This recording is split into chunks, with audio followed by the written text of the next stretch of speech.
A special thank you to each of our subscribers who make this channel possible. Here's today's story. In a dramatic escalation of public anger, protesters took to the streets of Novi Sad, Serbia, on Tuesday, following the tragic collapse of a concrete canopy at the local railway station that claimed the lives of 14 individuals, including a young girl. The protests, which began peacefully, quickly turned violent as demonstrators expressed their outrage over what they perceive as government negligence and corruption. Flares and red paint were thrown onto the City Hall building, symbolizing the bloodshed they attribute to the ruling government's failure to ensure public safety. The protests were met with a heavy police presence, including the use of tear gas to disperse the crowds. President Aleksandar Vučić defended the police's actions, stating they were showing restraint amidst horrific, violent protests.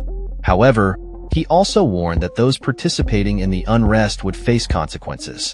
The catalyst for the protests was the tragic incident that occurred last Friday when the canopy, part of the railway station, collapsed without warning, injuring many others and leaving the community in shock.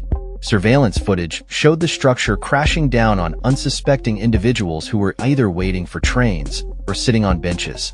Critics of the government have pointed fingers at systemic corruption and poor oversight, particularly in relation to a renovation project that involved Chinese state companies. Opposition leaders have called for accountability, demanding the resignation of Vučić and Prime Minister Miloš Vučević, along with a full public disclosure of all parties involved in the renovation.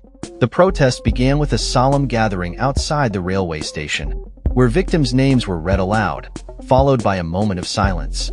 As the crowd grew, chants of "Arrest the gang" and "Thieves" echoed through the streets, directed at the government officials they blame for the tragedy.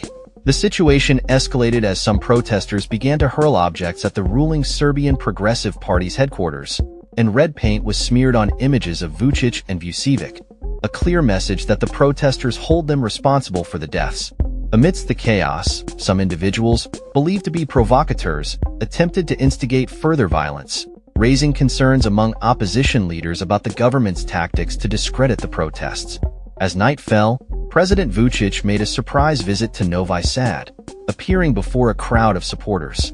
He took to social media to express his discontent over the removal of Serbian national flags during the protests, framing it as an act of disrespect towards the nation. Critics, however, argue that the real disrespect lies in the government's failure to protect its citizens.